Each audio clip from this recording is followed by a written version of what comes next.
இனி விரிவான செய்திகள். மண் சரிவு அனர்த்தம் ஏற்பட்டுள்ள கொஸ்லாந்த மீரியபத்த பகுதியை இன்று ஜனாதிபதி மஹிந்த ராஜபக்ச விமானத்தில் சென்று பார்வையிட்டுள்ளார். கொஸ்லாந்த மீரியபத்த பகுதியில் மண் சரிவில் காணாமற் போனோரை மீட்பதற்கான மீட்புப் பணிகள் 2வது நாளாகவும் இன்று முன்னெடுக்கப்பட்டு வருகின்றன.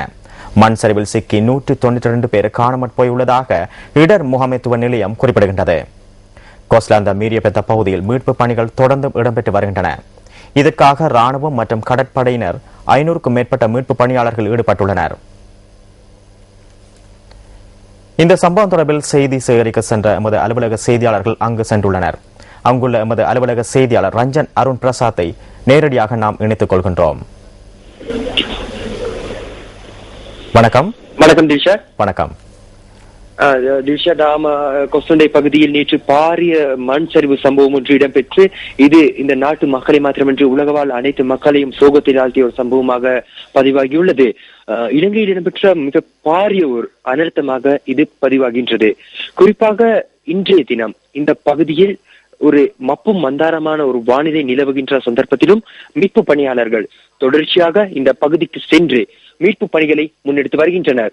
குறிப்பாக கூற வேண்டும் என்றால் பாதுகாப்பு தரப்பைச் சேர்ந்த அனைவரும், அதாவது விமானப்படையினர், இராணுவத்தினர், போலீசார் என அனைத்து தரப்பினரும் இந்த பகுதிக்கு வருகை தந்து அனைத்து மீட்பு பணிகளையும் முன்னெடுத்து வருகின்றனர். குறிப்பாக சுமார் 15 முதல் 20 அடி உயரத்திற்கு மண் மேடுகள் சரிந்து விழுந்துள்ள போதிலும் சுமார் 1 கிலோமீட்டர் அளவிற்கு இந்த பரந்த அளவிற்கு மண் காணப்படுகின்றது. இந்த மண் சேற்றுடன் காணப்படுகின்றமையினால் மீட்பு பணிகளை முன்னெடுப்பதில் பாரிய சிரமம் ஏற்பட்டுள்ளதாக பாதுகாப்பு பிரிவினர் மீட்பாளர்கள் தெரிவிக்கின்றனர். குறிப்பாக இன்றைய தினத்தில் இதுவரையில் எவ்விதமான சடலங்களும் மீட்கப்படாத நிலையில் தொடர்ந்தும் மீட்பு பணிகள் தொடர்ச்சியாக முன்னெடுக்கப்பட்டு வருகின்றது. குறிப்பாக ஒரு விடயத்தை கூற வேண்டியிருக்கின்றது. இந்த பகுதிக்கு மீட்பு பணிகளை பார்வையிடுவதற்காக 100கணக்கானோர் தொடர்ச்சியாக சென்று கொண்டிருக்கின்றனர். இதனால் மீட்பு பணியாளர்கள் பாரிய பல்வேறு சிக்கல்களை எதிர்நோக்கி இருக்கின்றனர். காரணம், மீட்பு பணிகளை முன்னெடுப்பதில் ஒரு தாமதம் ஏற்படுகின்றது. இவர்கள் சென்று தொடர்ச்சியாக அவர்களுக்கு இடையூறு விளைவிப்பதனால் தயவு கூர்ந்து அந்த அதிகாரிகள் எம்மிடம் கேட்டுக்கொண்டார்கள், ஊடகங்களின் வாயிலாக இந்த தகவலை வெளியிடுமாறு தயவு கூர்ந்து அந்த பகுதிக்கு செல்வதனை மக்கள் நிச்சயமாக தவிர்த்துக் கொள்ள வேண்டும். காரணம், எமது சொந்தங்கள் தற்போது மண்ணில் சிக்கொண்டுள்ளன. அவர்களை பாதுகாப்பான முறையில் மீட்பதற்கு உதவிகளை வழங்குமாறு நாம் ஊடகங்களை கேட்டுக்கொள்கின்றோம்.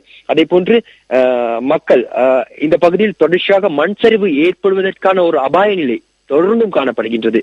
அதனால் செல்லும் மக்களுக்கும் ஒரு அச்சுறுத்தல் ஏற்பட்டுள்ளது. இதனை கவனத்தில் கொண்டு நமது மக்கள் செயற்பட வேண்டும் என நாம் கேட்டுக்கொள்கின்றோம். தொடர்ந்து நாம் இந்த தகவல்களை தொடர்ச்சியாக நியூஸ் ஃபர்ஸ்டாக வழங்குவதற்கு நாம் தயாராக இருக்கின்றோம். 2 குழுக்கள், நியூஸ் ஃபர்ஸ்டின் 2 குழுக்கள் இந்த பகுதிக்கு வருகை தந்து தொடர்ச்சியாக தகவல்களை திரட்டி வருகின்றோம். தொடர்ந்து இணைந்தீர்கள் நியூஸ் ஃபர்ஸ்டுடன். இது தொடர்பான தகவல்களை அறிந்து கொள்வதற்காக நான் கொஸ்டண்டை பகுதியிலிருந்து ரஞ்சன் அருண் பிரசாத், நியூஸ் ஃபர்ஸ்ட் செய்திகளுக்காக.